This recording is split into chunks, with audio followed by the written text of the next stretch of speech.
We did it. We're back. We're back. We're back, Doc. We're like a bi-weekly podcast about as now. consistent as a comet. We're bi-weekly. We're Haley's comet. We're Haley's comet. We're Haley's comet right now. Every 76 years or something. We'll spin back around. If you look towards the sky, you might see the whip end of our tail there. What's going on, everybody? Welcome back to the Planet Destiny podcast. Now a bi-weekly podcast, if you didn't know.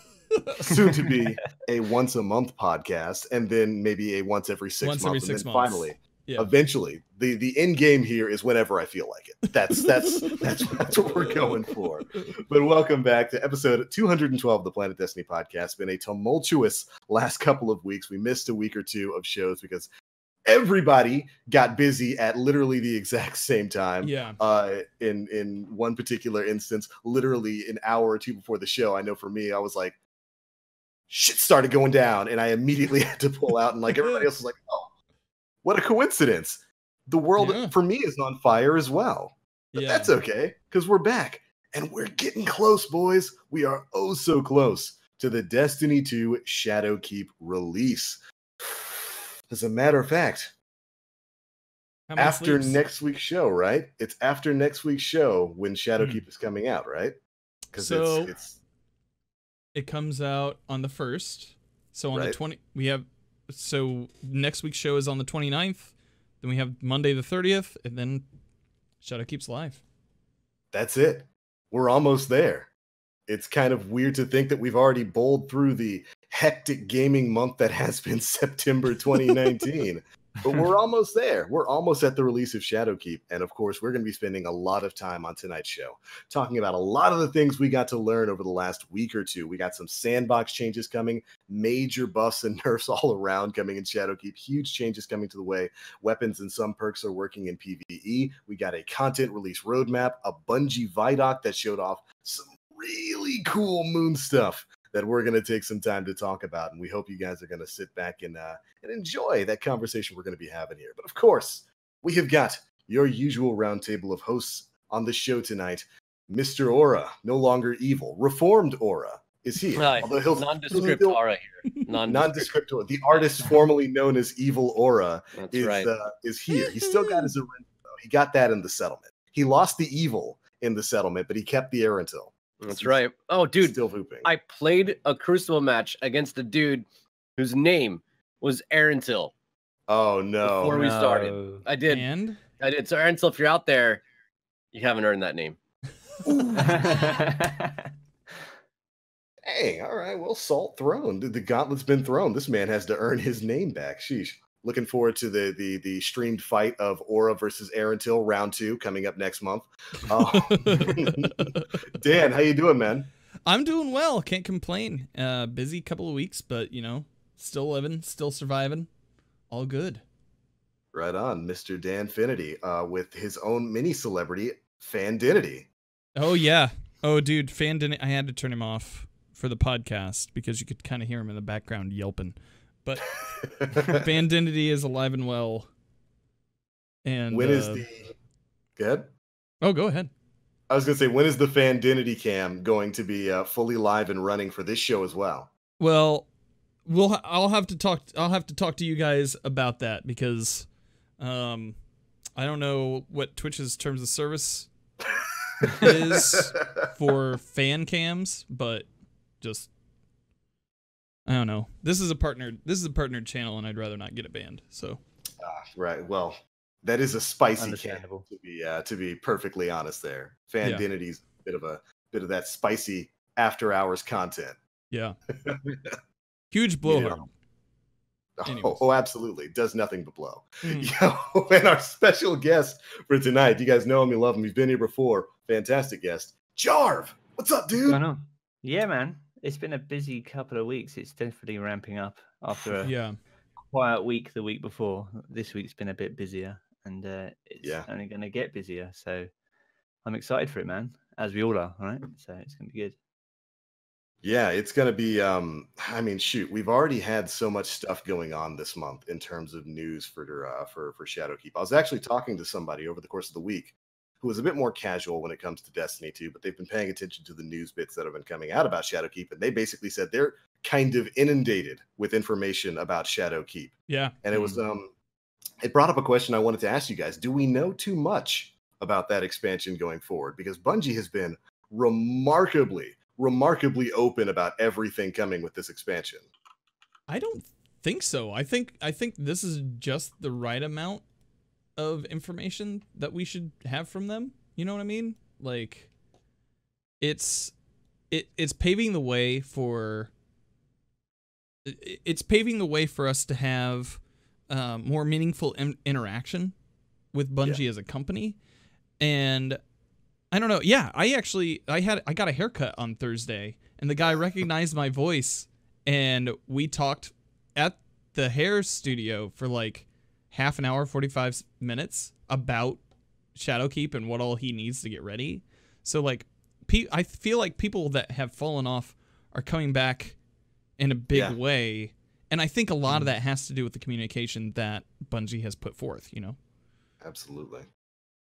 Yeah, I would 100% agree with that. I have noticed a huge influx of people who maybe stopped playing Destiny 2 back after its initial release. A lot of those people who played vanilla maybe didn't pick up the annual pass for Curse of Osiris and Warmind, got what they wanted out of the game, and then left, jumping back in because of the changes that have been made. You know, with Destiny 2 going free to play, they get all that content from year one. We had a huge bit of news drop where basically if you own Forsaken, the Forsaken annual pass is just now rolled in for free to the price of that. I think that's a major change. That's amazing.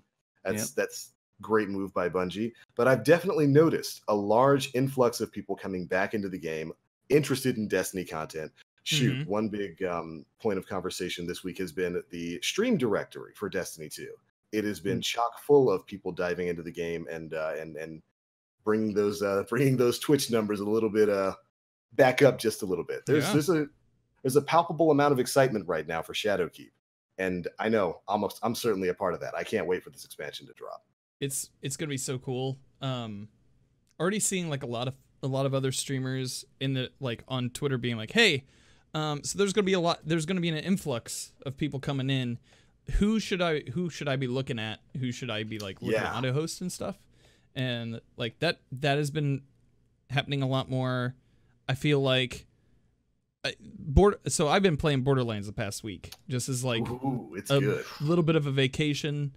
It's good, but it's not that Destiny fix, right? And I'm so glad you said that. I'm gonna have something to say to you after this. Okay, yeah, sure. But like, yeah, so it's been good. It's been fun. It's been satisfying as like Borderlands. But so I've been doing like private matches and stuff with buddies and like running raids, like just one-off raids, things. I'm not really preparing for the raid race because personally I enjoy watching those more than taking part in them. And but like diving back into Destiny is like, this is home. There we go. It's home. Yeah. So it's been nice, man. All right, so he took the glasses off. He's serious.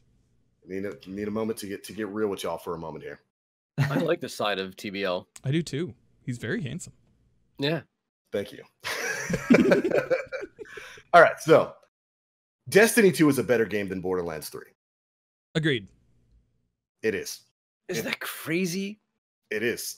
It is crazy. It's wild because Borderlands 3 is like the grandpappy of like the actual looter shooter genre, you know, almost a bit more so than stuff like Diablo. But yeah, Destiny, you know, I've been playing a lot of Borderlands 3 over the past week or so. Had a lot of fun with it. It's made some serious advancements over the older Borderlands games. It plays super smooth. It's really fun. The amount of loot is gosh darn ridiculous. I love playing that game. But I'm just like you, Dan. Like I finished up Borderlands 2 or 3 storyline on Friday, I want to say. I finished the story and started going through Mayhem mode and all that kind of stuff. I'm in Mayhem 3 and it's a lot of fun. But when I finished it, I was like, man, I want to go back and play some Destiny 2 because it's just a better, well-rounded game overall than Borderlands 3. And that's not to say Borderlands 3 is bad because it's a fun time. It's worth the $60.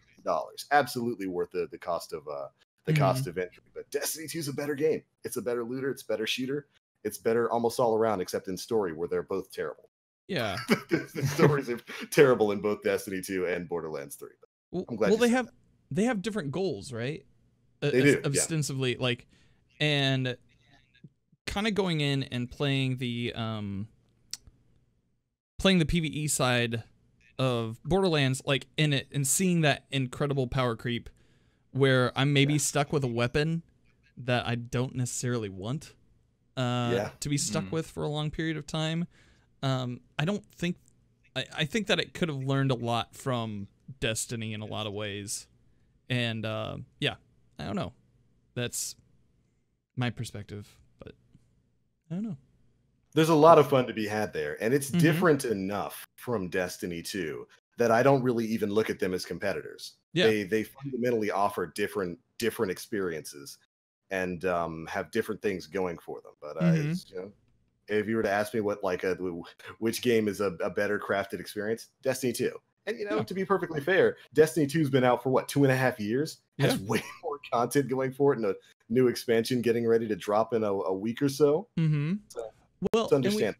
We also saw in the Vidak, and I saw a lot of YouTubers making large claims or making like some big news over this, is that like it seems that maybe Destiny 2 will be supported for 5 more years. Is that right? Or like, is that just like a trick? Is that just a trick? So the reference that you're talking about, the dry erase board that we saw during the Vidak, is that what you're talking about, where it said year such? 7. I mean, we went up to year 7, I think. From a business perspective, you want to plan for something like that, but obviously, if we don't feed the beast, it's not gonna get to that point. Like, right? I think if we continue to sustain Bungie as a consumer base, they'll keep making Destiny for. I mean, it could be World of Warcraft or some these other massive MMOs that have been around for almost 20 years at this point. Like, it could turn into something like that if we continue to give them community feedback and continue to invest in their product. But so I'm not surprised by something like that being on a board at all. Yeah. Yeah, that was actually a bit of a two-parter in terms of YouTube clickbait there. That was, Bungie knew what they were doing with that. Luke Smith knew what he was doing when he said that, when they showed that whiteboard. That was YouTube bait. You were putting out the bait for the YouTubers out there to get that, Season of Dawn incoming after Season of Night. But the statement you're talking about is from Luke Smith when he talked about the 5-year plan for Destiny 2. I took that personally as meaning they have a 5-year schedule that started when Destiny 2 came out. Right. We're 2.5 years into that, and maybe we've got 2.5 years to go on the rest of that 5-year plan. Yeah. But I'm right there with Aura. They no longer have Activision as the producer now. And they've shown something that really surprised me when we learned about all of this stuff after they split from Activision. They've shown that they're committed to Destiny. They want to continue with this franchise. It's their baby moving into the future. And I think Aura's 100% right. As long as we keep putting money into this franchise, as long as we keep buying this stuff, and they'll keep pumping out content. And so 5 years might be what they have on a whiteboard for what they've got planned out, but I certainly see it going farther than that. Maybe moving on to, a D3 or something like that. Yeah. Or just calling it Destiny and just naming the seasons. I mean, there's no reason why we have to continue to call it Destiny whatever and make a third. You could literally just carry over narratives and seasons into what could be coming into next-gen consoles, for example. When whatever the Xbox Mark 1 repeat of I don't even know, whatever. Like, whatever version they come out with a silly name next, that could just carry the seasons over into that. That's all I'm thinking. Yeah, I could certainly see Destiny becoming a franchise like that, where it's almost, it's MMO like what they've like what they described in the Vidak itself, where it's a constant world that they're just constantly updating. Something like World of Warcraft, something like Final Fantasy 14, or anything like that. The sky's literally the limit. We see what they're doing with these new seasons of content, adding in new game modes and stuff that aren't permanent, that are only going to be available for the few months that season is active. And who knows, that might just be how they continue to update the game going forward. We could see. All right, so I mean, we're already talking about the Vidak.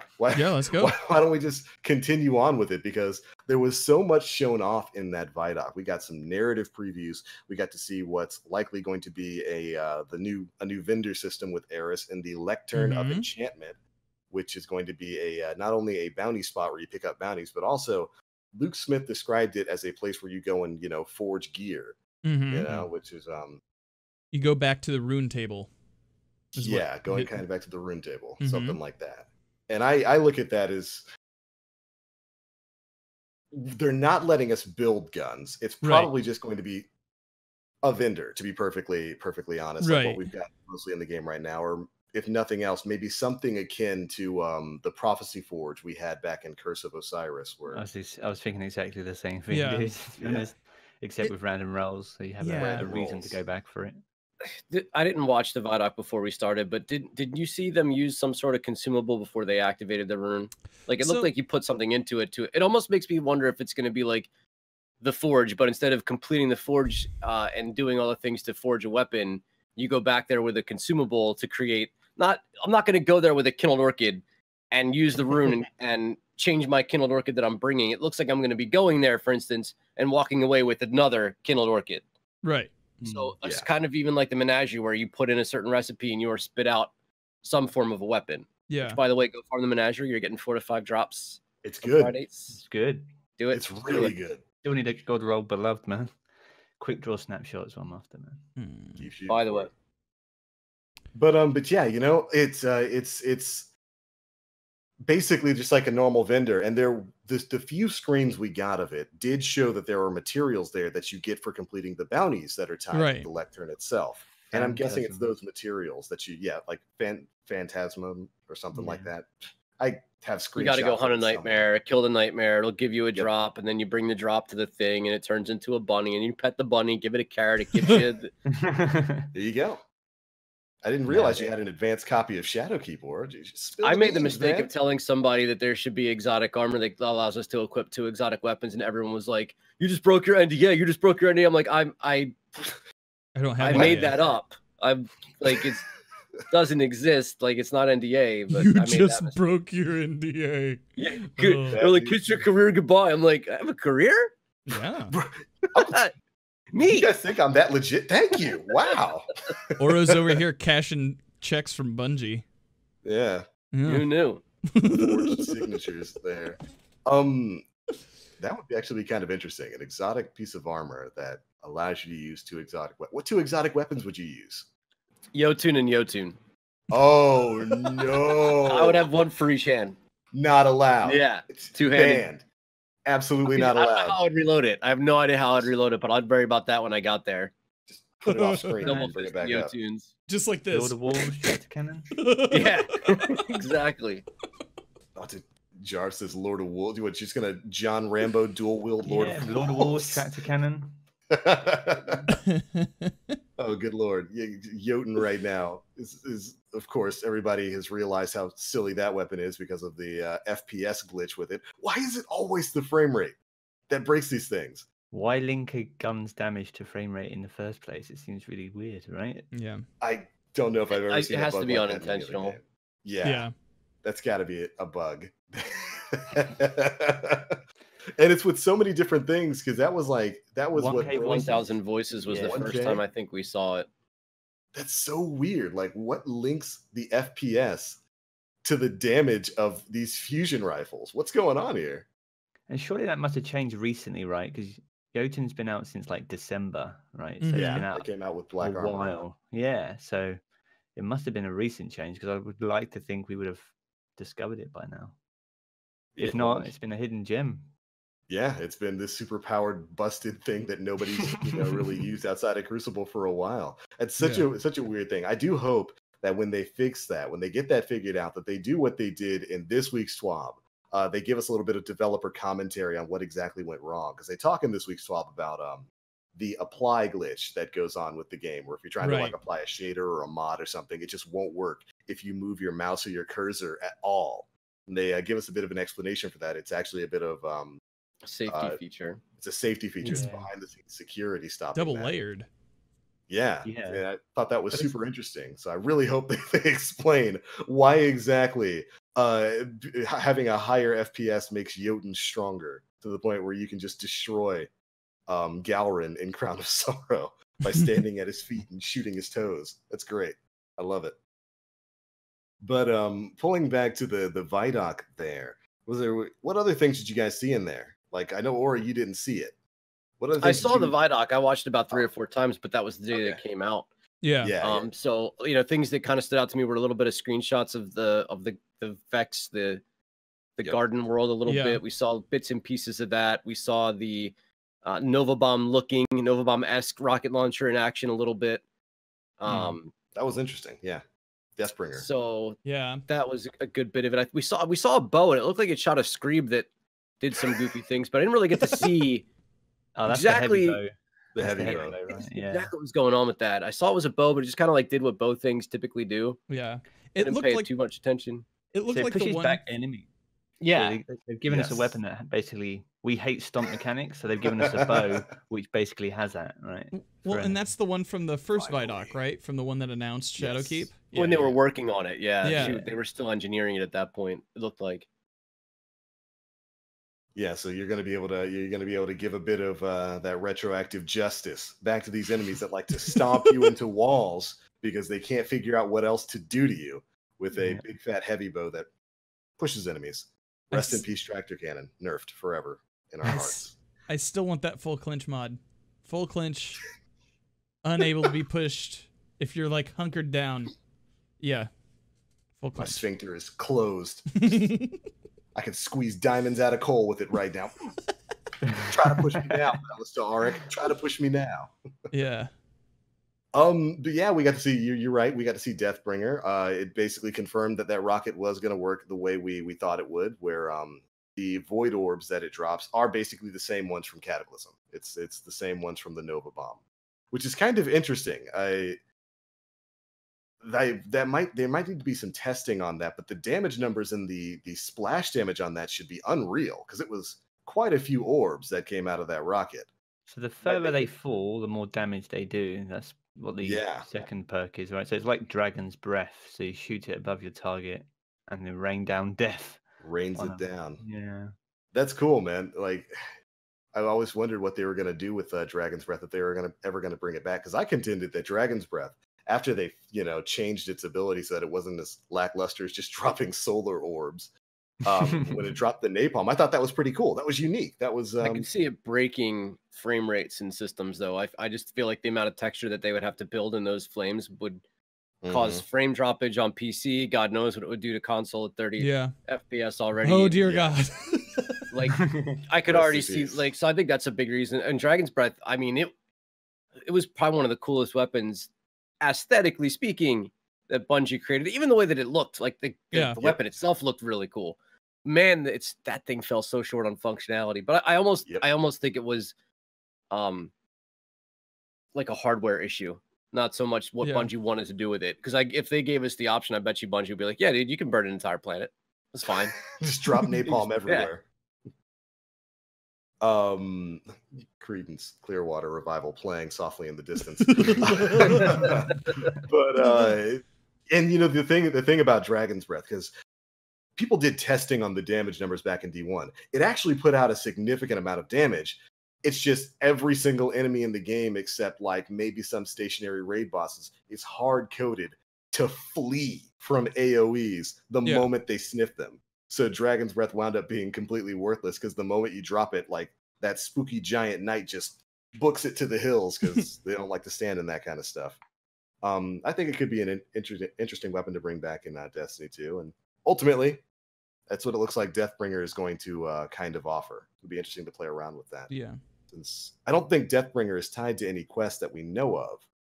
When we haven't said. No. There's an exotic quest in the battle. I'm going to call it a battle pass, because that's what it looks like. Yep. But I believe there was one. I only saw snippets of it, and they showed us a little bit about the ornament and whatnot. We saw a couple more perk or ability or whatnot, like thumbnails that we hadn't seen before in the Vidak as well. But it looked like there was an exotic quest tied to that. So I know there was an engram, at least. I know I at least saw an engram. but I could have sworn there might have been a quest tied to it as well. Yeah. There was one for the bow, and then originally there was one for Divinity, but then that was a placeholder they've come out and said. And right. Replaced it with, is it Xenophage? Xenophage, which is the machine gun. Yeah. Machine gun, no name. Linear machine gun. Yeah. Yeah. Which is interesting. Yeah, we got I think the bow's name is Leviathan's Breath, I want to say. Something like that. Yeah. And then Xenophage is the new name for the machine gun that everybody got to play with. Yeah, it's cool. Xenophage. I have no idea what it means. I'm sure somebody will Google it and figure out what it means, but it's cool stuff. And Divinity, I like everybody thought that was going to be the raid exotic until we saw that there was like a quest tied to it. Now we learned that quest is a placeholder, like you guys said. So do you think Divinity is going to wind up being the raid exotic? Yeah.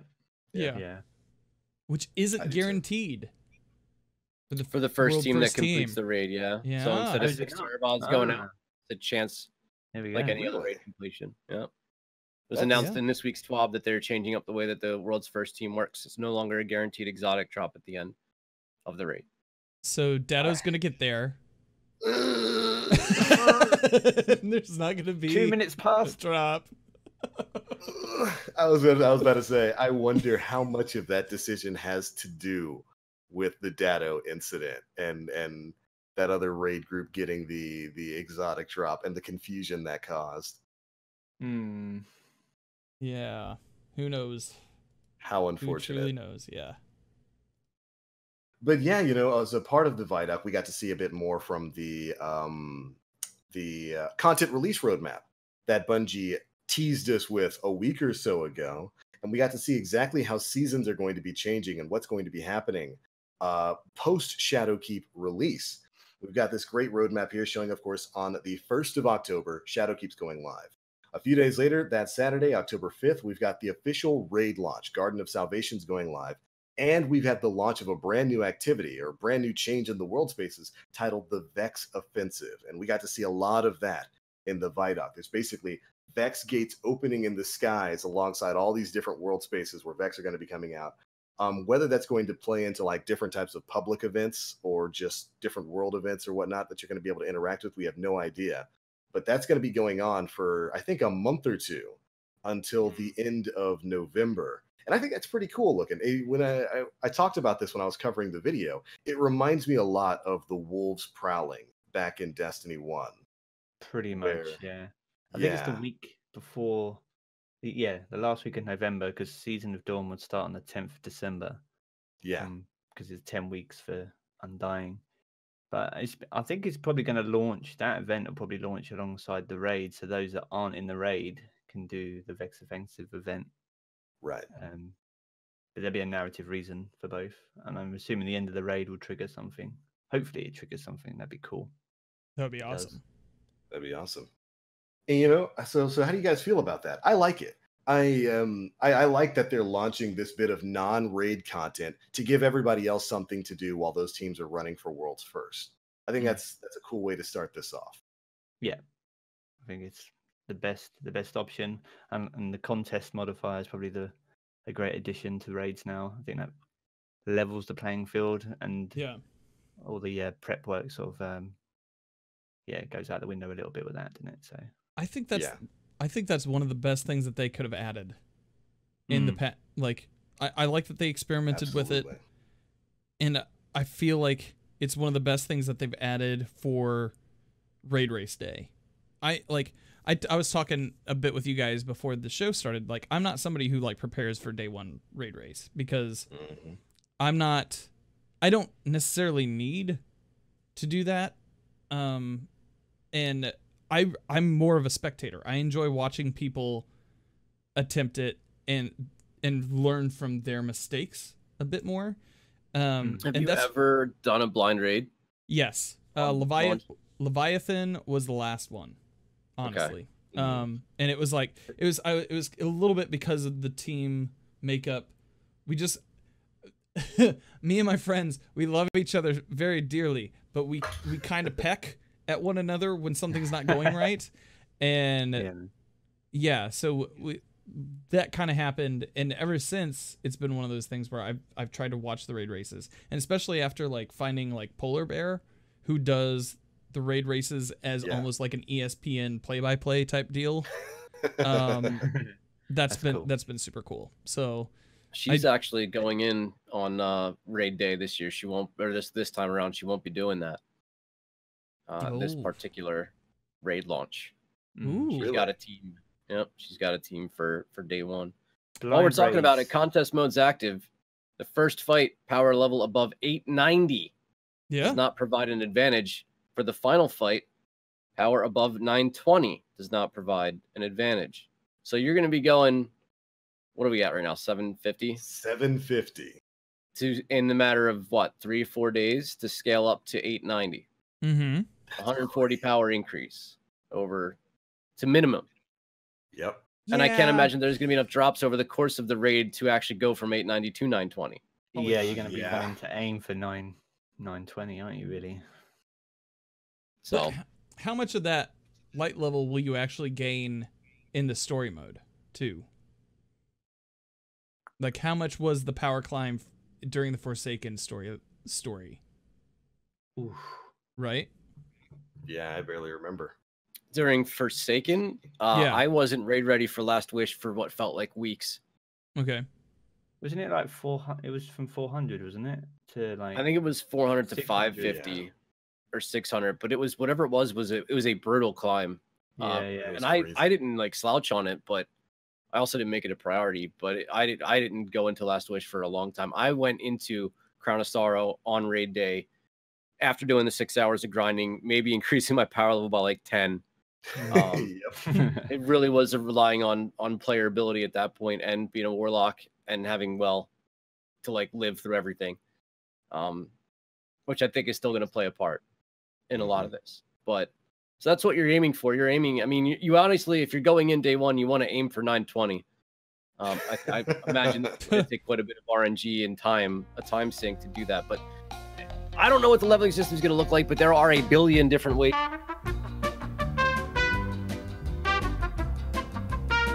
Glad and that was still doing it, man. They were still at it. What? They haven't done it? I thought, is this a rerun? This is like VOD or something? No, they were still at Vault. Yeah, they were still going. Yeah. It was crazy. But I wonder if it's going to be like that this time around as well. If there's going to be any particular puzzle in there that that just hangs people up. Because I feel like they learned a lot from that, right? Because I think like the problem with Vault is it didn't really highlight what the mechanics were very well to the player, right? So I feel like they've taken a lot from that. Hopefully, people really didn't understand what. I mean, ant and pen. Yeah, I mean ant and pen, but like it could even go so far as like anterior and posterior. Like, maybe it's the biology background, but like that didn't. I didn't know what looking at it because I didn't partake in it. But like left and right, ant pen, forward, backward. It kind of would have made sense in my brain as to how that would have gone. They ended up brute forcing it essentially to get it done. They just did it until it worked. But which is wild. So that was strange. For me, it wasn't so much Last Wish. It was Niobe Labs that I went to bed and woke up and people were still trying to finish. That was a little too much for no reward at all. I still have to do it. I still want to do it. I want those rewards. I'm never going to do it. Emblem and Ghost are some of probably the rarest. Like, I don't see anyone else with them really. You want to flex on people? Get that emblem. It's a subtle flex. That's the 1%. Yeah. You know, and when I think of their last raid experience with Crown of Sorrow, none of the puzzles in Crown of Sorrow are really, that difficult at all. Every encounter in there teaches you how to complete the raid. The first encounter, if you understand the mechanics there, you understand how to complete the raid. Oh, it's too long though, dude, isn't it? Really, the first one. The first room, it is long for the sake of long, but at least it's. But it does teach you. Action packed. You're right. It does teach you. Which is where I think, like you guys said, the vault kind of threw people off because it has basically nothing to do with any of the other sections of the raid, other than symbols, other than dragon or bird looking left or anything like that. And hopefully there's no insane puzzles.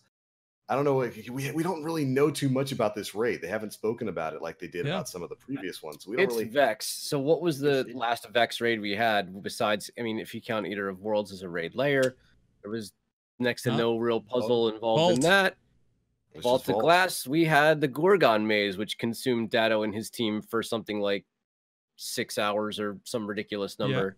Yep. So, I mean, it could be. They could do some. Could be the Gorgons again, for all we know. I would be shocked if they weren't in it, honestly. I'm hoping they do some timey-wimey stuff. That moves and doesn't just stand still. Take it. You know what I mean? Just have the boss move around a little bit. Just like even some of the stuff in like Borderlands, like when you get to like a certain health threshold, the mechanics of the fight change, and you have to adapt and all this sort of stuff. That's something I've appreciated. So they take anything from that, just a boss that moves. Kilovolt chases you down. Yeah. And then turns the entire room into an AoE. Oh my god. What was the last boss we had that moved? Argos didn't really move other than turning. Crota? Spyro Star's boss didn't do it any. Crota could chase you. Yeah, that was Crota would chase. No. Yeah. I think Crota chasing was a glitch though. Like when he went in the crystal room, like that wasn't supposed to happen. Oops. No, you got what was you have the boss from Wrath of the Machine because he teleports around. Yeah. But he still stands still for damage phase. That's true. That's very true. Like, but what boss didn't stand it does still make for you damage? move. None of them, right? Golgoroth stood still. The War Priest basically stood still.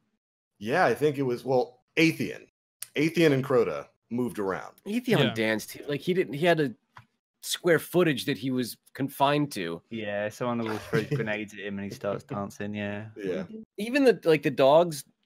There was no boss in the gauntlet in the other section of baths. There was no actual boss. It was just.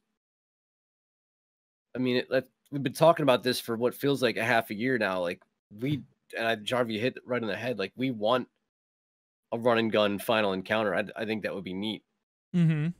Insurrection Prime. Yeah. Oh yeah. Okay. Does he like move around? He like floats. You disable his weapon. He lands and stands still again, right? Yeah. Whips out his thing and you just shoot it until he's whoa. Terms of service. But yeah, you know what I mean. Yeah.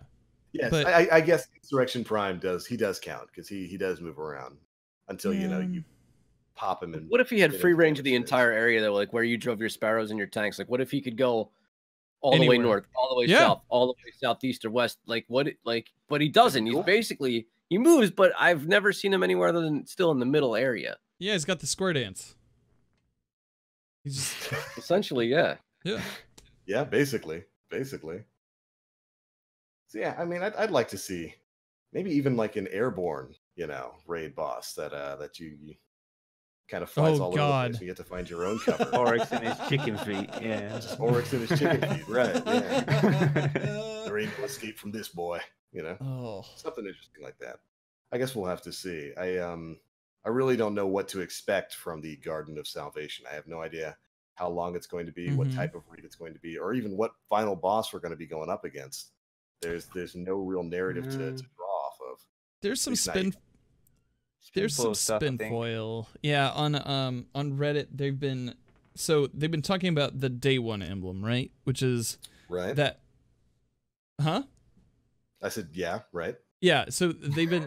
Sorry, I'm dumb, but so it's the plateaued mountain that you see off in the distance. Yeah. Yes. Yeah, in the Black Garden. So some people have speculated, like, since the Vex are kind of like, they're very much named after certain like Greek elements, that maybe we'll actually be fighting their gods, perhaps. Ooh. And that mountain like would represent like Olympus. That's all spin foil. That's all like spin foily. They're Rushmore. They have their four. Their Hobgoblin, their Goblin, their Hydra, and their Harpy up there. Atheon sitting there with a beard and a stovepipe hat. I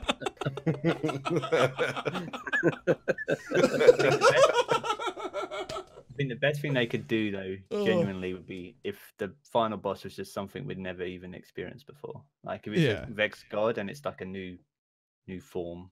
A hobgoblin with a Hydra head. Or if it's the black ooze. If it's the ooze from the Black Garden.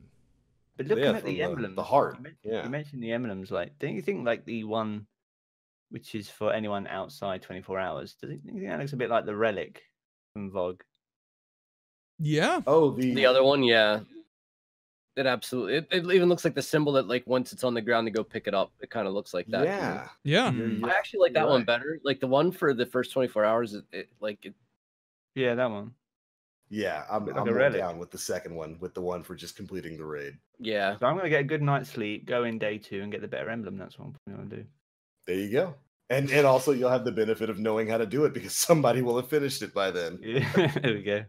Reddit will have a detailed 6-page guide on exactly how to complete every encounter, including how to cheese the boss off the cliff, because this is a Vex. This is a Vex raid. I would be shocked if they didn't cheese us off the map to get us back. Like, what if this boss throws solar grenades that actually push us, like melt the floor beneath our feet or something? It just only fair. The arena moves. They can't have Crota DDoS us, so the arena moves. The arena moves. That's a cool idea. Like Jamiroquai's video with like the entire floor is like one big giant moving conveyor belt that moves in 60 degrees. So we'll be out there, dancing to Jamiroquai while I'm in this encounter. Don't act like I wouldn't do it. Virtual Insanity, baby. Chat, if you're listening, listen to Virtual Insanity. Go watch the music video from Jamiroquai. Trust me. Only the best suggestions here. There you go. Neville link it in the YouTube video. The Vex Jamiroquai. I'm in, man. This is why we should work for Bungie. These are the best ideas. They all have. We should have been invited to Bungie. We can't engineer that. Like, it's not my job to engineer. It's just my job to tell you, give you the ideas on what to engineer. I'm the Imagineer. I don't have to build anything. I just tell you what I see. Oh my god, ridiculous! I love you guys. But yeah, so good much. call on the emblem there. You're right. I'm sitting here staring at it right now, and like the more I look at it, the more I think, wow, that does look a lot like the Aegis shield, the Relic of Old from Vault of Glass. It'd be cool to see that back because we haven't seen the old Relic shield for a while, and a couple of throwbacks. Nostalgia goes a long way, doesn't it? So I take it. But all right. So what's that? Oh no. I mean, like with nostalgia, they have to throw in a little bit of new. Yeah. Like, oh yeah. It has, like, the relic has to do something else, and we've talked about with nostalgia, man. Bring it all back, dude. The moon was a great place. Vex raids have always been pretty damn neat. I'm cool with it. I'm fine with it. You all have shields, and then you shoot the person next to you, and it just buffs damage, and you just rotate it around. And we've talked about it in the past, where like at least like have it be like a mechanic that does something different for each occasion. You know what I mean? Like, where we've had Crown, we had Spire of Stars, where basically the mechanic was the same thing every time. Like, it's bound. Use the shield in different ways. Use it for cleanse in one encounter. Use it as an actual shield in another encounter. Use it as a weapon in the third encounter. Like, the shield is always there, but its use.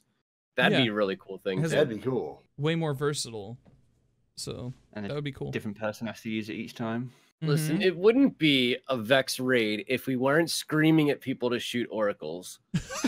So there has to be oracles in this raid.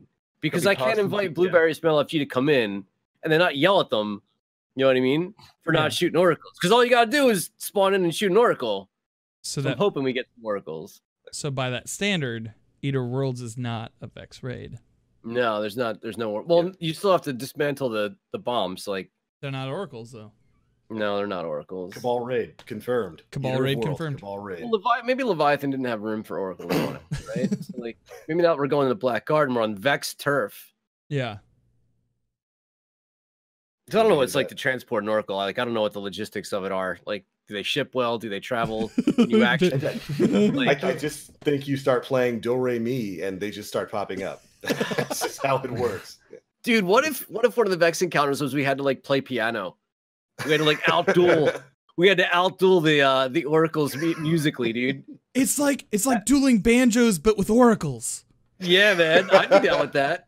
Dude, a battle of harmonic frequencies. I mean, match the sounds, dude. I'd be in on that. Or like you'd have to find a dissonant sound. You have to find a dissonant sound in order to throw off the other one. Holy shit, man. Aura! That would be cool. Fuck? That is cool. Find the minor this man. What? Yo, Aura, you just broke your NDA, bro. What are you doing, bro? Your career's over. Your career's over, man. Oh my god. Yeah, all of that sounds actually super cool. And like, even just looking at the sound thing, that is the way, or the part of the Vex work, especially in the Vault of Glass. It's about frequency and resonant and dissonant sounds and whatnot. That's how the oracles work. Like, they vibe you out of existence. Oh my god, that could work. That'd be cool. That'd be really cool. They vibe you out of existence. Vibe you out, man. Whoa! Now I'm just imagining the Gorgons in the Gorgon maze as just being super hippies, and you shoot them. Whoa, man! Like Ray Charles or Stevie Wonder back there operating the oracles. You got to outduel one of them. You got to be with the shades on and everything, man. Just let's at that go, Gorgon, Bungie! I'm so excited. Yeah, dude, exactly. Oh my god! I'm so ready. Yeah, I'm ready for my epic rap battle with the Gorgons and the Black Garden. There's 5 different rooms of 5 different genres of music that we have to go in and take over. Yo, don't worry, guys. I got the banjo room. I got the country room. I got this. I want it so bad. Like nobody goes in the country room. Nobody. 3 people go in the country room and they really enjoy it. Okay, like those 3 people come out. But then they also come out and argue that Lil Nas X isn't country. So, anyway. We wiped again. What happened? Lil Nas X isn't country, dog. Dude, we got this argument again. You're right. We should work for Bungie. That's it. There you go. I don't care if you don't know how to code it. Figure it out. This is imaginative stuff. Oh man. I guess the other thing to talk about the raid is where the mods were mentioning motes, right? So we're gonna have to where motes come into all this. Yeah, you're kind of dragging a bit of the Gambit Prime nonsense into raids, which is cool because that system in Gambit of depositing motes and weird stuff like that is, I think I could see more. What if the encounter was actually like a Gambit Prime match against the Vex? I'd still dislike it because it's Gambit. I wonder what they would invade with. Probably a Cyclops, and it would probably still kill me. Oh, just drop a gigantic Cyclops. Yeah, just drop it. It lands on me. It doesn't have to shoot me. It just lands on my head. It just spawns in on top of me. Big Cyclops butt blast. Ouch. Rest in peace. Was there anything else about the raid that we really needed to go over? Did we learn anything else new from the Vidak or the Twabs or anything? I know we've seen the armor for it. We talked about that in a previous episode, which was kind of wraps back to what I was saying about Bungie being really forthcoming with a lot of the gear this time around, showing off the raid armor. We got to see some of the raid weapons at PAX. Some of the people who got to play there were able to pull up raid weapons in their collections as well. So we know a surprising amount of the raid actually going into it, and also no idea how it's going to function. All I can hope now is that there's a country room somewhere hidden in the Black Garden. There's a country room, and I'll find it someday. They stuck a radio in the Lost Sector on the Tangled Shore, so true. The dance party Lost Sector. Yeah. There's that whole Rasputin mission where he's like playing classical music for you. And you remember in that mission, it's the music that disrupts the Vex. Yeah, it all comes full circle, baby. It all comes full circle. That was the one little. Was it the adventure on like IO or something? Yeah. Yep. It was an IO. It's the coolest adventure in the game. There it goes. It all comes back to it. It all gets. We figured it out. We figured out the Garden of Salvation. Everybody, you saw it here first. You're gonna have to learn to go into the country room and genuinely enjoy it in order to beat Garden of Salvation. Country music disrupts the Guardians.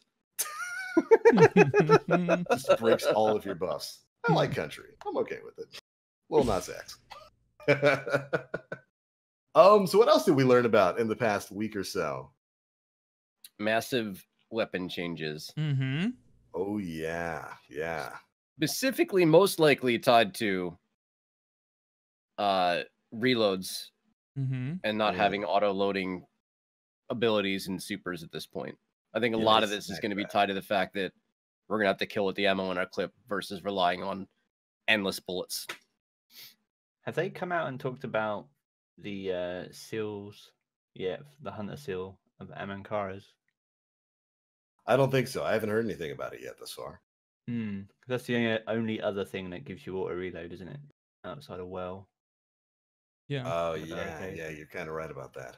Because they have been smacking down on that. Of course, we covered in previous weeks the Lunafaction Rift and Rally Barricade nerf.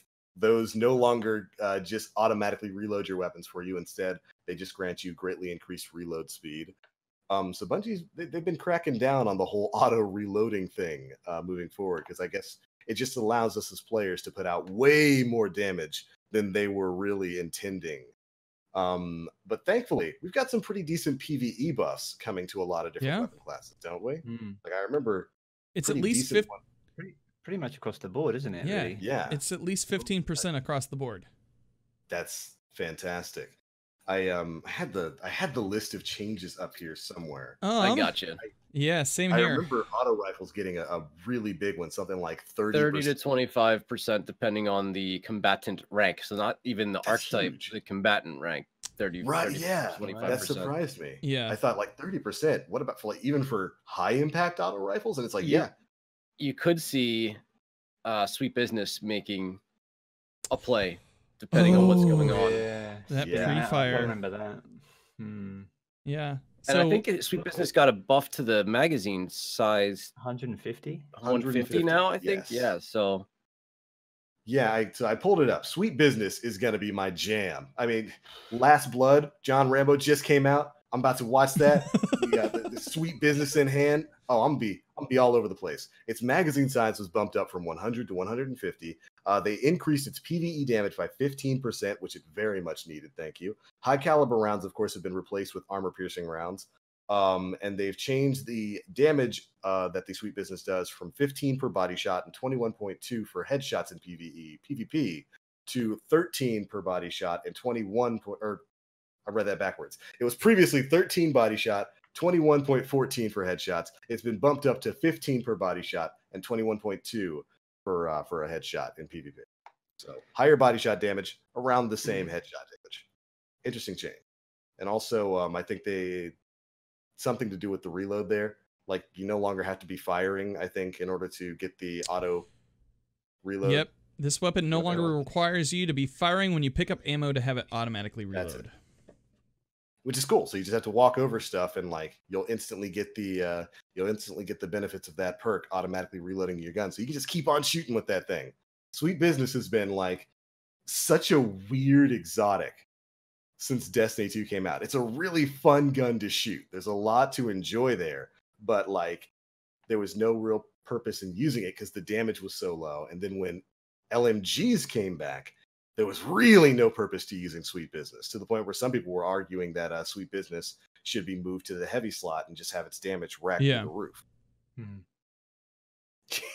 It's like a Gatling gun, right? So I would take it. I mean, it basically belongs on an Apache helicopter, but it's a primary weapon. That's fine. Yeah. I think Pulse Rifle is going to be immensely strong. High impact and rapid frame, particularly. If you can get a good outlast now, I think you're probably in for a good time early on. Or a lot of people currently grinding for the Redrix's broadsword, who hadn't considered that, because that is going to be insane come Shadowkeep. So I think that's going to be a strong one. Where's the specific stats for pulse rifles? PvE damage against minor enemies increased by 28% across the board on pulses. Increase the effects of damage range fall off on this weapon archetype, which is the PvP, I believe. Side of where it's going to be effective. You should not be getting outgunned in Crucible if you're using the scout rifle against pulse rifles anymore. Correct. Archetype specific damage changes impacts both PvE and PvP gameplay. Rapid fire pulses do 14 to the body, 23.8 precision. High impact does 21 to the body, 33.6 precision, which means that you're going to basically get 3 bursts by both if you're within the operative range of them. And I think even one is like 2 to the body, 1 to the head or something like that, depending on what's going on. I think that's the high impacts with maybe like Headseeker or something like that. Right. That's good. Like a few of the things there that they addressed are exactly what I wanted to see. A decent, actually more than decent damage buff in PvE, 28%, almost a 30% damage buff in PvE is fantastic. And they're knocking down the range, which is also something they're doing for hand cannons and machine guns moving forward, I think, as well.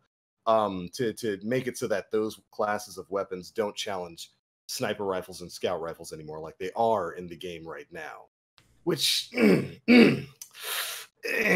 been a long time coming. So when you can blast furnace somebody across the range on Equinox and they're sitting there using Jade Rabbit and losing gunfights, getting outranged by a blast furnace, something should probably change there. See, I don't think that's going to change. I think we'll get into this later. I didn't see anything about flinch. That's I true. don't think range is the problem. And when it comes to long range battles, I think flinch is. So we'll see how that plays out. But I still think pulse rifles are going to be viable at long ranges because they're going to do so much flinch per connecting shot. That is true. They do flinch a lot, especially if you're sniping. Good Lord. But still an interesting change to see. Like I said, they're doing basically the same thing with hand cannons, right? They're knocking down the effective range on those in PvP as well. Right. Yeah, something to do with the range stat. Yeah. But they're making a change to Ricky. Go ahead. I'm sorry. Sorry, they're changing something with the 140s and 150s as well, like the because they were they firing before they had reset or something. Yeah, before the recoil reset. Yeah. Yes. Yeah. So the recoil on 140s and 150s is being set so that they actually recenter at the appropriate time for you to fire the next round. Cool. Sorry, Ori, you go ahead, mate. So hand cannons PvE damage against minor enemies increased by 30% against minor enemies. Lightweight adaptive hand cannons use a new firing animation while aiming down sights. So a completely new animation. This change was made to increase weapon accuracy when firing these weapons as fast as possible. Currently, players can shoot faster than the recoil animation of 140 and 150s. So while the hand cannon looks to have fully reset from recoil, the following projectile will be shot as if the weapon is still in a recoiled state. Reduce the effect that range has on damage range fall off, effective range for this weapon archetype. And there was something, and this mostly relates to hand cannons about ricochet rounds. And ricochet rounds has a hidden bonus range of 10. So ricochet rounds does a base range of +5, plus the additional hidden 10. That's getting taken out completely. Ricochet rounds will only be a +5 range boost, which so is high caliber rounds and light mag, which go in the same spot. There might even be one other perk that can go there. Yeah, so some major changes. Sorry. Go ahead. I don't know what I'm doing. I was just gonna say some major changes there with the way some of these range perks are going to work. It looks like Bungie's really trying to enforce the damage range fall off. So they've heard some of the complaints about scout rifles and whatnot being outgunned at distance by stuff like hand cannons. And I think rather than nerfing those guns into the ground, I think enforcing a more strict damage range fall off is probably a better way to go. And also remove Bloom. But I think hand cannons on console are going to be better with this change to the animations. I think that's the intention behind it, is to make them easier to use outside of the 180s, which typically dominate. You're seeing a lot of Not Forgotten, Luna's Howl right now in terms of PvP on console. This might be a situation where now Ace of Spades, which is incredibly strong, might see a bit more playing time. And of course, spare rations that everybody in the world is farming for. God, I hear that sound in my sleep. It's like Fortnite shotguns and building exchanges. Like when they switch to build and then they switch to a shotgun, you hear that. It just sounds like crickets in the night, like talking to each other. Like that's what spare rations are right now in the Crucible. It's everywhere. Scout rifles PvE damage increased between 36% and 18% depending on the combatant rank. There is no mention of increased damage in Crucible, which people are talking about how it's getting a buff. They're buffing scouts in Crucible by nerfing pulse rifle range. Yes. That's how that's working. Creates that pocket for them to be in. Exactly. Lacked for like 2 years. Only since this game came out. Basically since year one, D2 year one, when the Mida was, it was Mida multi-tool that was a real problem in the beginning. They made a change to it. And then it was Vigilance Wing and Graviton that kind of took over after that. Yeah. So Graviton. Oh wow. Yep. Yeah, man. That was the thing. Yeah. And it might be a thing moving forward, at least in PvE, because it's getting a decent buff too. Yeah, that might be a thing. So scout sidearms are getting an increase to minor and major combatants by 16%. Woohoo. Sniper rifles are getting a PvE damage increase by 47% against minor enemies and 20% for others. Yeah. Yeah. So, man. Yeah. Soul survivors now. Your soul survivor with firing line and 4 times a charm. Yeah. And extend whatever mag is the extended mag perk. It might even be called extended mag, but there's a specific perk, and there's a specific, I think it's barrel shroud, which helps control the recoil on repetitive shots. So if you're going for max DPS, what we're thinking anyway, sight unseen, for the dungeon and for the raid, you want to go into Gambit Prime or go into Reckoning when it's the Knights. You want to farm for what's called a Soul Survivor. It's a sniper rifle. Yep. And again, the perks: firing line, 4 times a charm, some form of extended barrel, and barrel shroud, I believe, is the barrel that helps control the recoil on it. That's what everybody's banking on. All of the PvE elite players are out there farming for these things. Put a backup mag mod on it, and you got like up to 11 rounds, I think it Wow. is. Right. Pretty good. If you hit your shots. Oh man. Yeah. I wonder if I wonder how man. Darcy will do. Yeah, because they don't make any mention about exotic snipers not getting that buff. Yeah. They make no mention about separating legendary from exotic there. Well, it's weird because they list all of these things and then they go down to exotics. And so, like, is the Sweet Business also benefiting? Because it separately lists a PvE damage boost of 15%. Yep. So is it also benefiting from the third? I guess it is, because it said 30 to 25%, right? On all ARs? Yeah. On all ARs. Is it getting a 40% increase in damage? Yeah. That would be my guess. Like, I don't understand why you would separate it then. Well, because it's specifically an exotic, right? Like, you'd want to tell people what is keeping that exotic while also maintaining it in the overall genre of that weapon, right? Like, if Sunshot... And also because... Good. Oh, I was going to say, if Sunshot is only getting an increased magazine size without benefiting from any of the hand cannon stuff, then why use it? Oh, yeah. If Sunshot's getting a boost in magazine size, and that's going to appeal mostly to the PvP community. Right.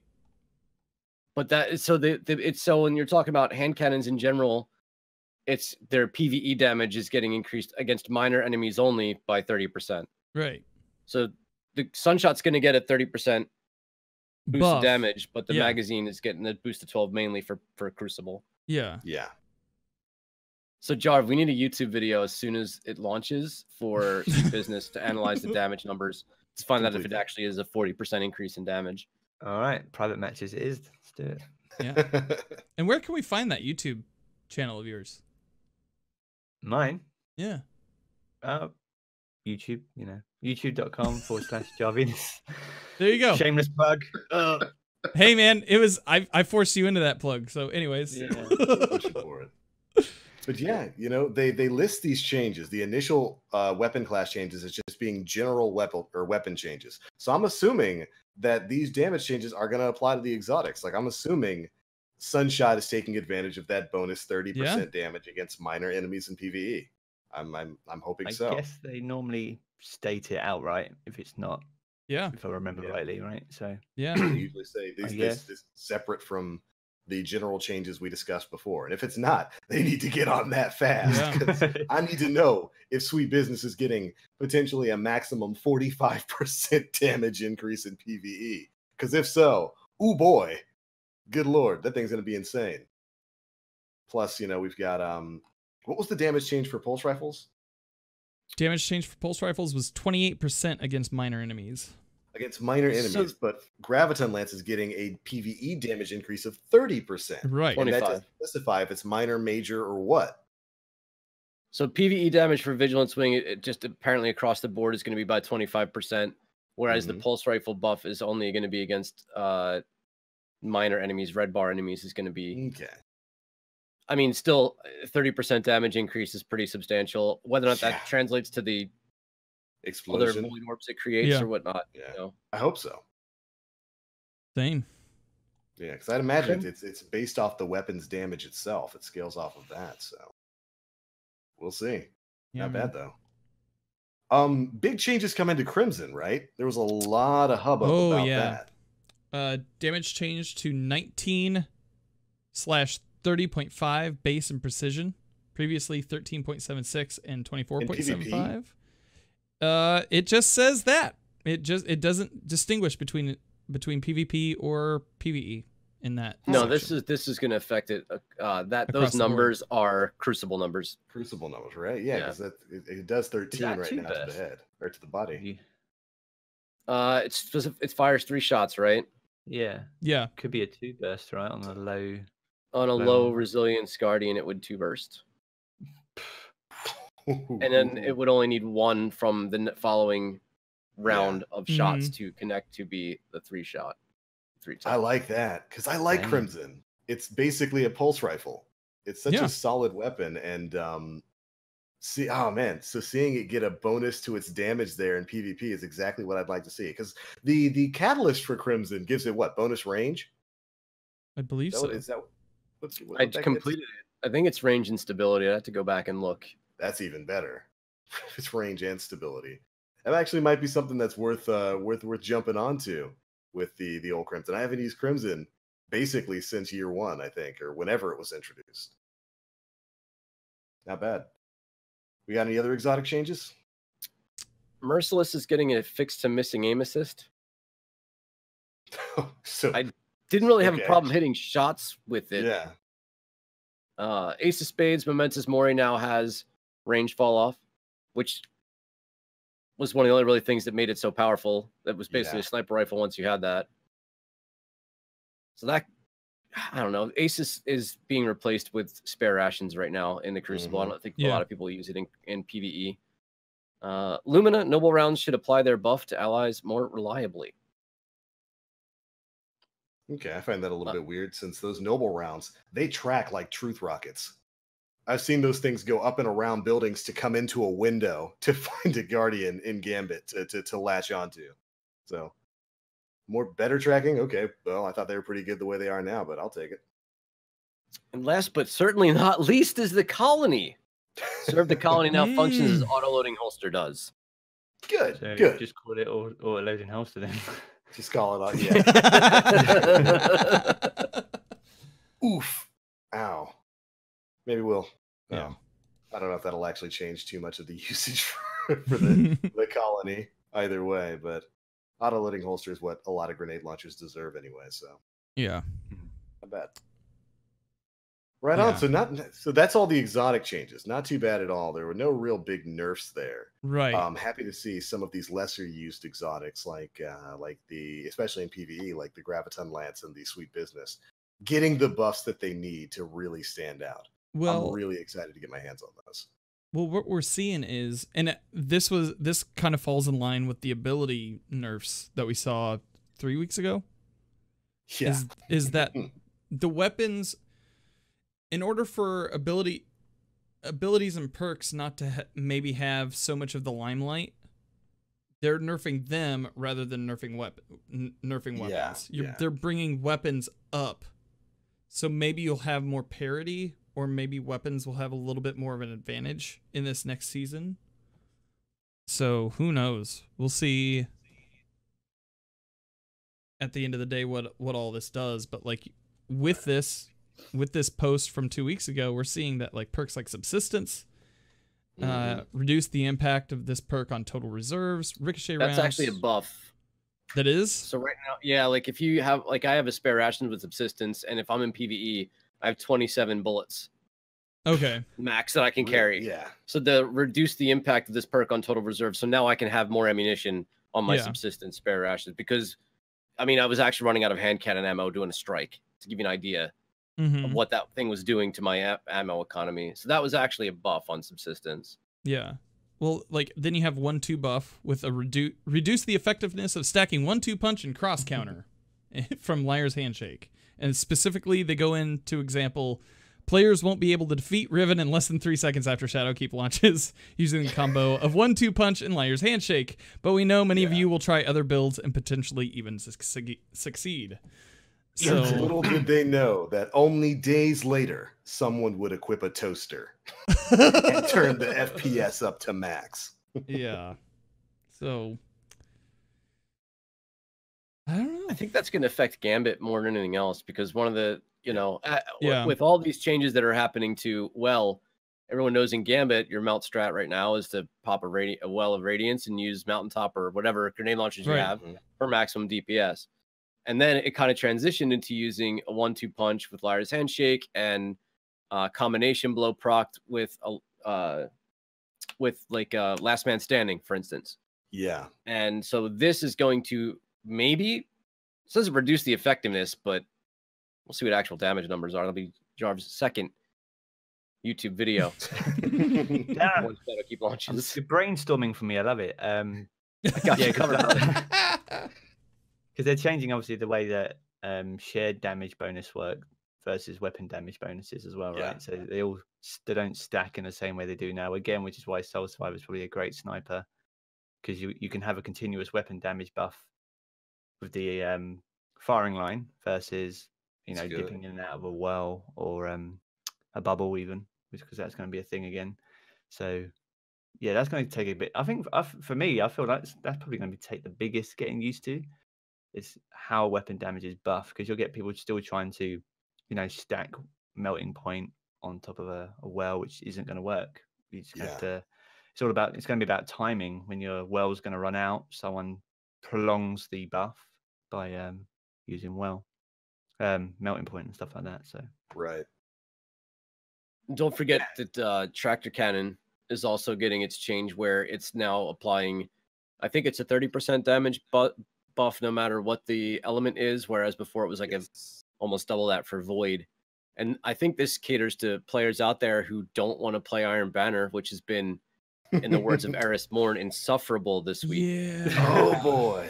Or Swarm of the Raven with Spike Nade. So now you're going to be able to maybe go after a play of the game, or I think maybe through Fire and Flood with Spike Nades, and still be able to pair it with Tractor Cannon for a damage buff, which might cater to the way that you want to play. There's probably even one from Vanguard that you can get out and try and farm for as well.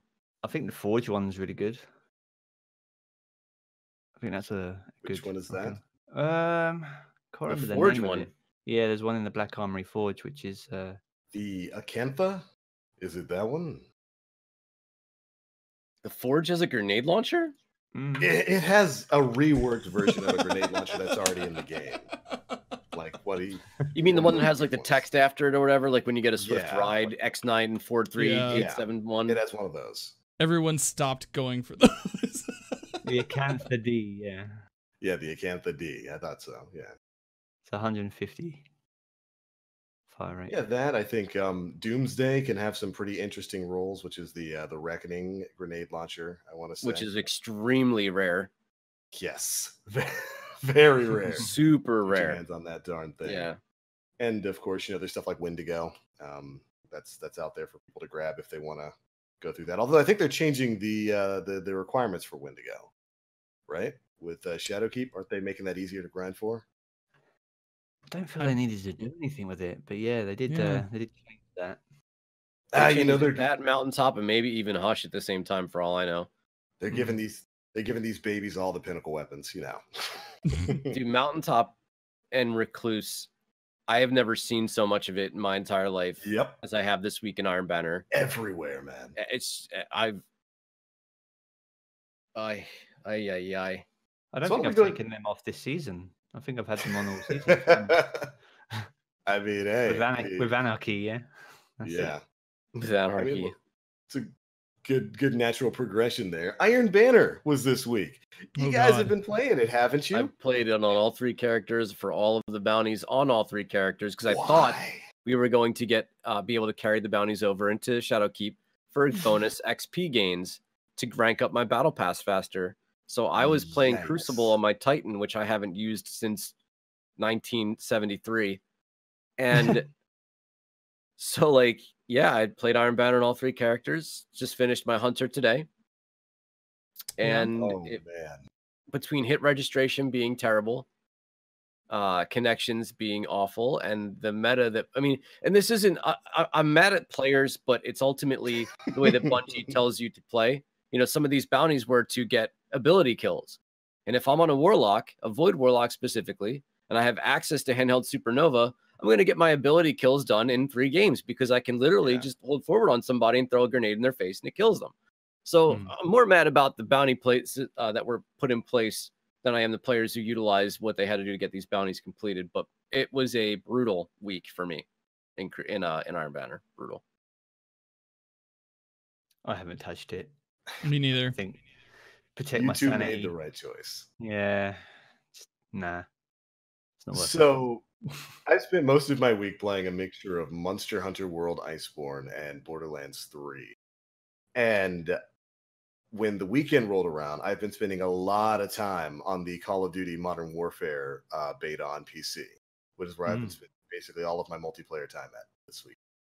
Right before this show, I said, what the heck? I'll go finish the Iron Banner quest on my Titan. It's my last character to do it on. I'm on like the step where you have to get the kills with the different weapons like swords and scout rifles and stuff like that. I'll jump on, get it done in a couple games. I played 1.5 games. 1.5 before I didn't even quit. I didn't quit the lobby. I closed Destiny. It was such a frustrating lag fueled experience. I was like, why am I doing this when I could be playing something I actually enjoy? Right. It was not Iron a great Banner time. needs a rework. Yeah. It needs a serious rework. And a big part of it is that Iron Banner forces you to stay in one spot to cap a zone that is on the floor.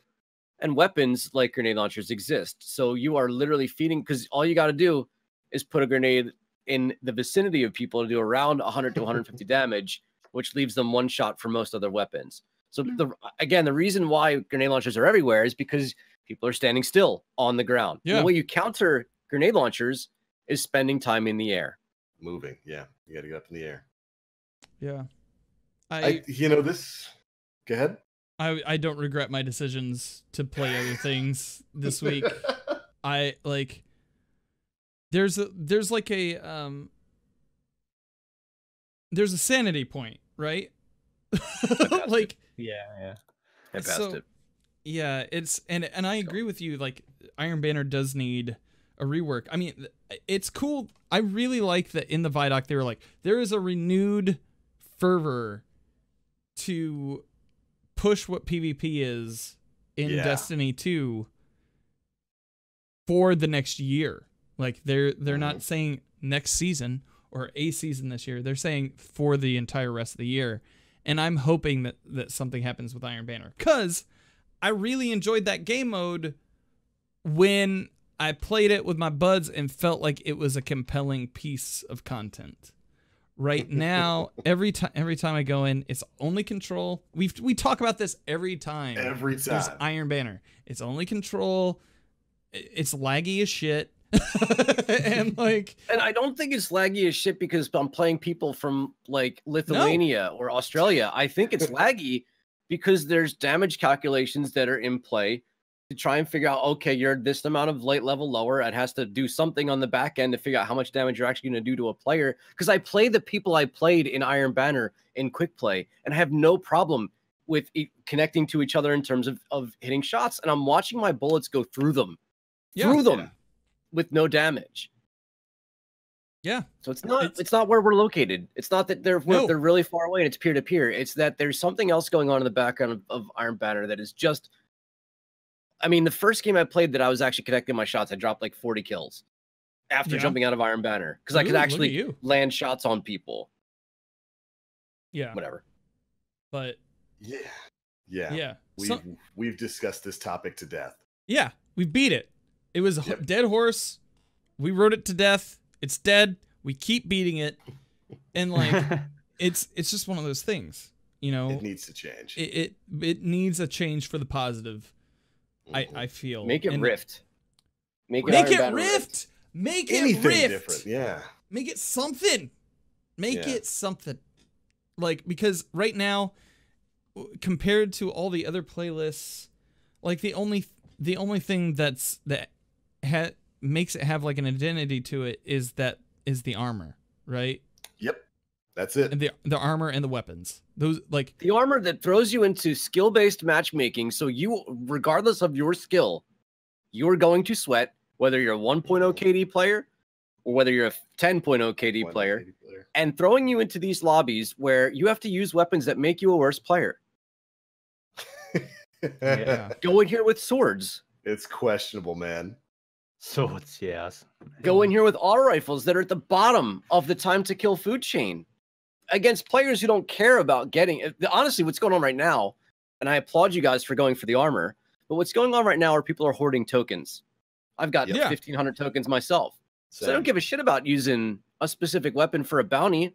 So you're going in against a player who is at your skill level with a weapon that's going to be optimal for time to kill while you're trying to get auto rifle kills and scout rifle kills and anyways. Yeah. It is what it is. It is what it is. Well, I'm excited because with this renewed view on PvP from them, hopefully we'll see more folks being vocal about it on Twitter and in like their Vidak series. Hopefully we'll see more things for their live feeds showing PvP changes. I like that Lars Bakken in the Vidak said, there's going to be 4 different versions of elimination in Crucible Labs, and each week that's going to change so that we can get your feedback on it. Yeah. So that's awesome. What do you want trials to be? That's basically how I exactly read that. Right. That's what I read into it too. Like, okay, which version of in nondescript game mode, we'll say the ordeals of cirrhosis. The ordeals of that for that potential game mode. What would you prefer? Which of these elimination modes would you prefer? I felt the same way in the Vidak about that. I get the feeling it's a testing ground for what may become trials in the future. It'd be interesting to see how they vary. Is it going to just be a token-based system? No tokens, limited tokens, all this sort of stuff? No power. Yeah. That'll be interesting to see if they play around with power in there, because that's traditionally been a part of trials, at least trials. Yeah, the power discrepancy. I don't know. That seems to be a majority of the things that have happened over the past week. We're not even touching on like the narrative stuff that they've done. A little bit of an SGA before we move into the questions section tonight. If you have a storyline that you need to finish up in Destiny, do that before October 1st. So if you're like halfway through Forsaken storyline and you're like, it'll be all right, I'll just jump into Shadowkeep. I'll have that storyline where it's at. No, you won't. It's going to restart and you're going to be upset with yourself and the game. Probably more so the game than yourself because you don't claim responsibility over it. But you should probably finish out that storyline for your sanity's sake. Please. Listen, the last thing you want to do on October 1st when Shadowkeep goes live is go, oh boy, it's time to play the new Destiny expansion, and log in and be back at the start of Curse of Osiris. Yep. Finish those things up. Yep. Get them done. Basically, like Dan said, if you're in the middle of any of those story quests, that's Red War, Curse of Osiris, Warmind, or Forsaken. If you're still hunting down those barons, get that stuff done before Shadowkeep, because they're doing a server wipe that's going to reset everybody's story progress if you haven't gotten that stuff done. If you've gotten it finished, you have nothing to worry about. If you haven't gotten it finished, oof. So get it over with. As somebody who's run this campaign over 10 times, no, just save yourself. Yeah. Don't do it. Don't be a Dan. Save yourself. Yeah. Very important to get that done. I don't think any of the Forsaken stuff's going to be available, is it, either? Yeah. For PC accounts. Yeah. For PC accounts who are... You won't be able to access any of the Forsaken activities, but you will be able to access everything that's included with New Light as of October 1st. Yes. Mm-hmm. It will basically roll out over time. Yeah. Perfect. Basically for the migration from BattleNet, Blizzard's BattleNet, over to Steam. During that process, when Shadowkeep first goes live, your Forsaken licenses are going to take a little bit longer to transfer over. They didn't give us a time frame for how long it's going to take before that content. And I do believe the Forsaken content they talked about is like the story missions for Forsaken, quests, the raid Last Wish, and the Shattered Throne. It's going to be the stuff that you're not going to be able to access. But who knows how long it's going to take? Maybe an hour, maybe 3 hours, maybe 3 days. But eventually you will get access to it back. But yeah, that's important to note, because good Lord, that would have been a train wreck on Shadowkeep release. And everybody's like, all right, let's head to the Dreaming City and get this stuff done for our power jumps. And nope, can't do it. Upset. Yeah. People would have been upset had they not said anything about that. So absolutely. Thankfully, I think it's just PC that that has that going on, because the change in license from Steam or from Battle.net to Steam. Yeah. So, which is that's on the way. So let's move into questions, shall we? We only have about 4. So, Butt Coffee asks, if you guys could put yourselves in the shoes of the raid designers, what kind of unique mechanic would you like to see for the new Black Garden raid? I think, oh man. Oh wow. That dissonance. The country mechanic. music room. Yeah. How long have we got? Like, I don't know. If oh my god. What if you have what if the role was to like sneak in, and in order to do that you have to like get inside a Vex, and like one person sneaks in while everybody else. Are you talking about Trojan horsing a Vex? Yeah, I would love the shit out of that. That would be awesome. A multi-guardian Trojan horse Vex Minotaur. A team of Power Rangers, right? And just so you're in a Minotaur. You're in a Minotaur or a Gate Lord. You're inside a Gate Lord, right? And you're just meching your way through, and you're able to like. That would be awesome. I would love probably that. fall over or do something like they would know it wasn't in a Minotaur. Yeah, I'm just imagining the Guardian equivalent of 2 kids standing on each other's shoulders with a trench coat on, like, hello, fellow Vex. Tips over. Hello, fellow teenagers. Hello, fellow teenagers. I think that'd be cool. Like one person disguises themselves as a Vex and like grants everybody else clearance to get in. Yeah, I think it'd be awesome if they did something like that. And then like the end of the raid, after you beat the boss, is you escaping the raid as like reality is falling apart around you, since that's what the Vex like to do. Screw with reality, and like you know, kind of like what happens in Last Wish, where you have to do the Queen's Walk towards the end, but you have to get all the way out of the raid, maybe outside to where the raid begins, to get your rewards while things are going on. I think that'd be cool. But yeah, Mission Impossible with Vex, I'm down. I dig it, Dan. I dig it. They could do something, you know, say the Taken goblins, so they connect to each other, and when they connect to each other, they're like inside each other, and it's like they're invincible until they decide to release each other. You know that thing? What if they did that to the Guardians? They but that actually restricts your ability to be able to move away from each other. So you actually have to move together as a team. Ooh. And then you have to, I don't know, you have to do something to release yourselves one by one. I don't know. Like a more restrictive Gorgon's maze. Yeah, I guess. Yeah. I can see that. It's mad to think that this type of meeting actually happens, where people just come in and just spit ideas. Yeah, that'd be great. Oh, the one adult in the room has to look at them. How are we going to program that? Yeah. Yeah. How are we going to program that? How are they going to break it? Yeah. That's the meeting I want to get into. All right, how do they cheese this? Well, you see, they turned their FPS up to 400. That's how they cheese this. Yeah. I don't know. I like the music room idea. That was fun. What's another one? Like one other good one. I like the notion of having a raid arena that changes around you, rather than being so focused on the changing state of the boss, changing state of the room. I think that'd be cool.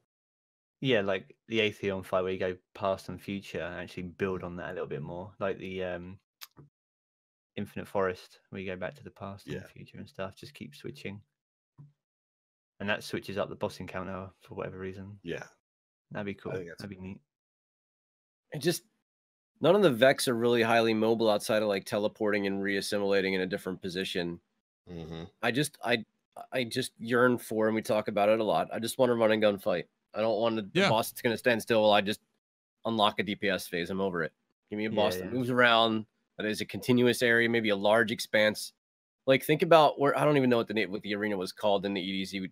Was with the Solstice of Heroes event. But like, imagine having to chase a boss all the way around that entire area to fight it, and have to make use of the portals where you fall from the ceiling to close the gaps. Like, Or the arena is like the Infinite Forest. It just sort of appears around you and you move around it. Like it's that would be cool too, except for the jumping part where like the platforms disappear on you while you're standing on them. That part, put it well down and it's like, it's gone.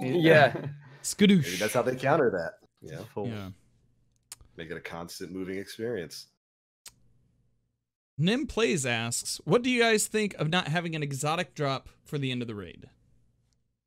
It's not guaranteed to drop for the raid team at the end of the raid. It can still drop for somebody in the fire team. And there is probably some mathematical equation that shows a percentage that it could drop for the entire fire team. Well, no matter how low it actually might come out to be. But I think for YouTube content creation, it's probably a nightmare, but they'll probably not with a few different cracks at the end of the raid. But we don't know what the raid exotic is to really worry about it. In the last 2 raid exotics, I mean, Anarchy wasn't really good until recently. And we don't know what this raid exotic is going to be, but the Teraba is actually quite bad. Or it might be getting better with the SMG buffs, but depends if you bump your head or not. If you bump your head, it's really, if you bump your head, it's really good. You continually give yourself a concussion. Teraba's great. Oh man. Mills asks, what or who do you think will be the boss in the new dungeon they featured? Lava covered Crota. That giant rolling spiky wheel of death is going to be the raid boss, or the dungeon boss. That jumping puzzle does look pretty intense. I can't wait to die a lot. Falling puzzle. I don't feel like there's much involved.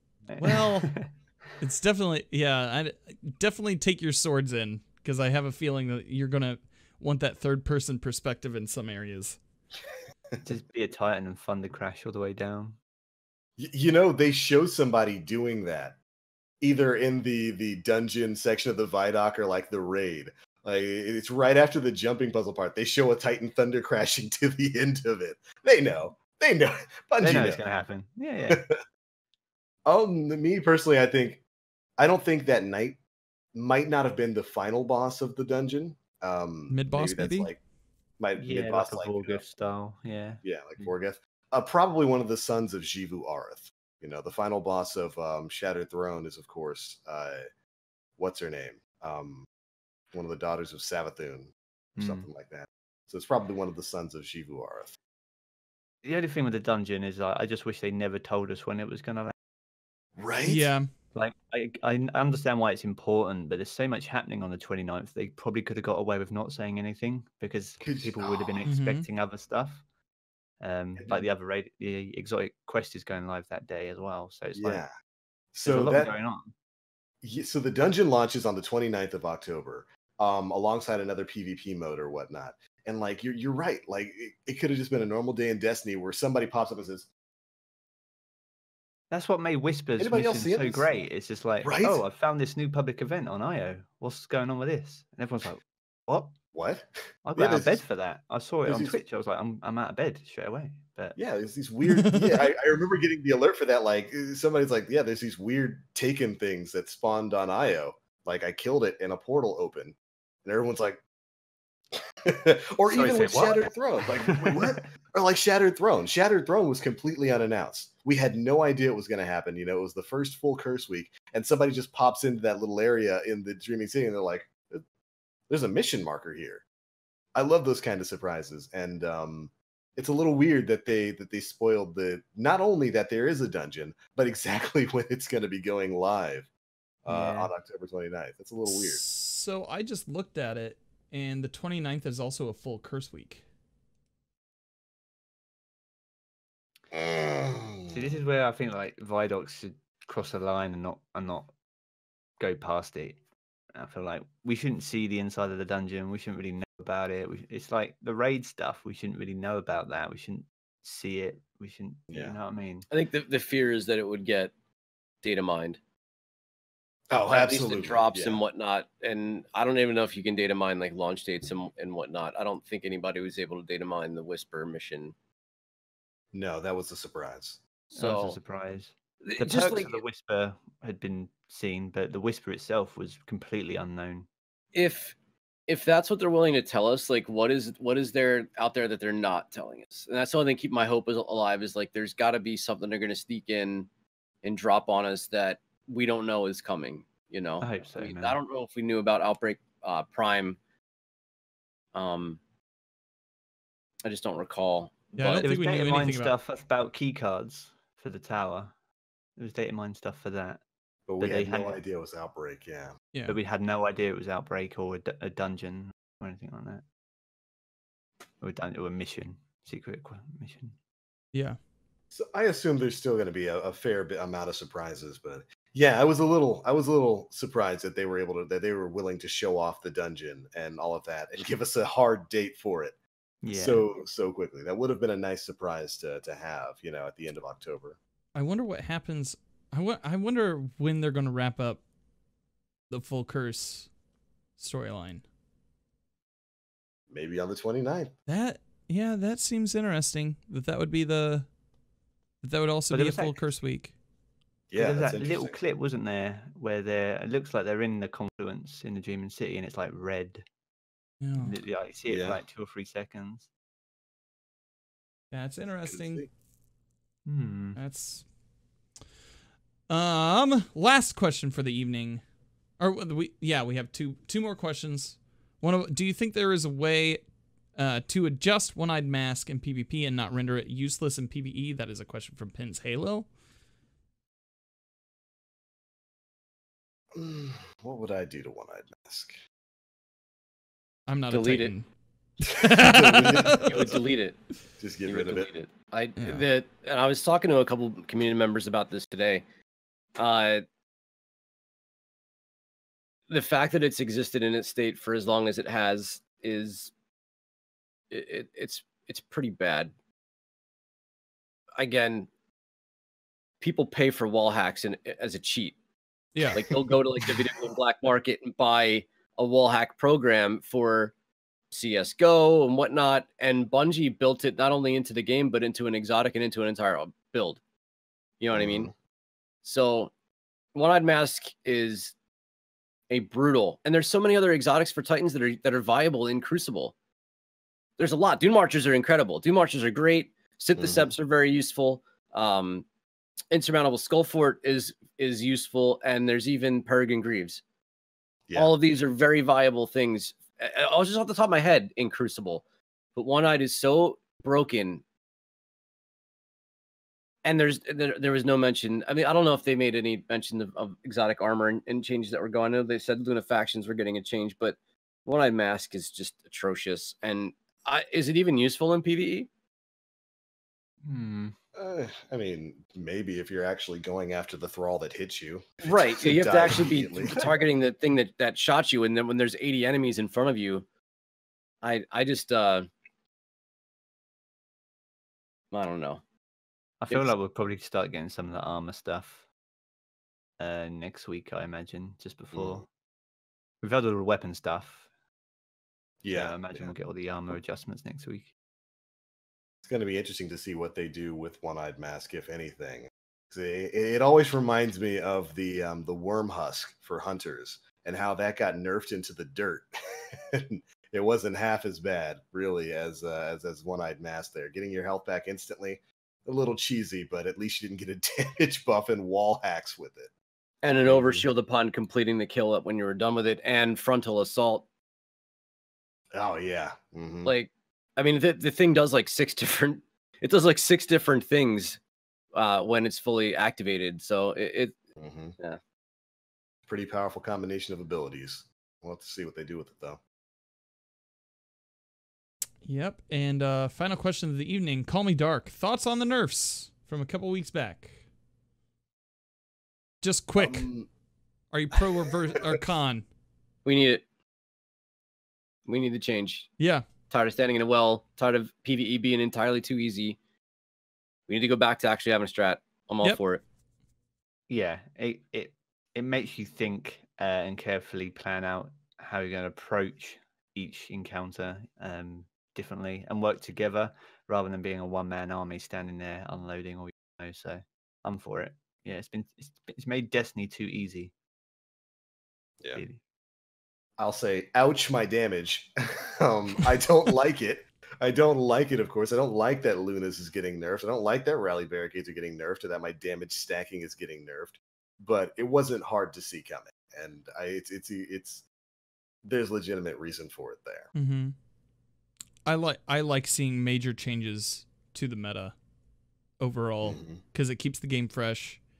If you're stagnant for too long, then it starts getting uninteresting and you can feel burnout a little bit faster. And I feel like with their renewed charge to keep Destiny fresh in a world where Bungie owns 100% of it, it's a good thing in the long run. What did Barry Ralicades originally do? They didn't always auto-reload, did they? They would auto-reload you if you were crouched next to them and you used cover shooting. Yeah. Right. So like you had to keep crouching and up and down. Yeah. Popping up and down to reload yourself. And they made the change that as long as you're standing behind it or even near it, you just automatically reload. Right. Okay. Good change then. Yeah. Now they just like we said earlier in the show, it's just both Rally Barricade and Luna Faction Rifts just give you greatly enhanced reload speed. How fast? We'll have to see. I wasn't at PAX. No, there's a video. There's a video there for that one, isn't there? Ooh. Plug it right now. Do it. Show them your power levels. Oh wow. Oh, are we actually doing that? We're doing that thing now? That's right. Right now. Right now, Jarv, take it away. All right. You can find me on YouTube then. youtube.com/Jarvenis. So full of Destiny content. But yeah, I'll be smashing out Shadowkeep much like all the gentlemen here. So yeah, feel free to hop by and check it out. Go find that reload speed video. If you're curious about the reload speed change there with Lunas and Rallies, go check that man out. But of course, that is it. That's it for episode 212, I believe, of the Planet Destiny podcast. That's it. The one before Shadowkeep. A lot of stuff we had to cover this week. We're not skipping next week. We're not skipping next week. Well, we'll be here. I am. You are because you're going to be in Vegas. But we won't. Shadowkeep pizza party. I can feel it. Ooh. As long as you keep the thrall away from my pepperonis. Thank you guys so much for tuning in. Ooh, scream sauce. Doesn't sound appetizing. Vex milk. Not at all. I'll take the Vex milk cheese, but keep the scream sauce. I have no need for that in my life. I keep it. This is what you guys tune in for, right? Yeah, maybe a dip. It's like horseradish, a light dip for a small kick to the face, not the full experience of the scream sauce. Where are we going? Thank you guys so much for watching this episode. It's been great to be back in front of you. We will be back again covering more stuff. There's still plenty of news about Shadowkeep. We're probably going to be learning even more before this comes out on October 1st. But we're almost there, baby. We are almost there. Before we get on out of here, of course, we are going to let you know where you can find us all across the internet. Jarv just graciously took it away and showed you where you can find him and all his beautiful analytic content. Man's a gem. I told you, man, you're a gem. Yeah. You're always welcome on the show. Come back on here more, man. Yes. Except it's kind of early in the morning for you, though, right? Oops. 2 a.m. now. Yeah, I'm pretty tired. Yay. So we're going to end this show. Aura, where are you at, dog? Twitch.tv/Aura, Twitter.com/EvilAura, 3VIL_AURA. Vooping away all day. Loving it. Dan? Hey, you can. My name is Divinity. You can find me on Twitch, twitch.tv/Divinity. You can find me on Twitter and Instagram at Divinity by the ISRLs. You can also find the show that I do daily. It's 5 to 7 minutes long, called Destiny Digest, where we cover the news of the day. Bop. Outside of that, I got nothing. I'm good. What about you, TBL? Hi, my name is The Black Link. You can find me pretty much everywhere on the internet, Twitch, Twitter, YouTube, all at The Black Link. The usual stuff coming up in the coming week. We'll be covering any of the news that drops. And then, of course, we'll be starting the grind towards Shadowkeep. It's coming in super hot. Looking forward to it, man. It's going to be crazy. I cannot wait. I'm super excited for this expansion. And I can't wait to see where Bungie's going to be going next. But all right, everybody, that is it for episode 212 of the Planet Destiny podcast. Thank you guys so much for tuning in, and we'll catch you all next week. Bye, everybody.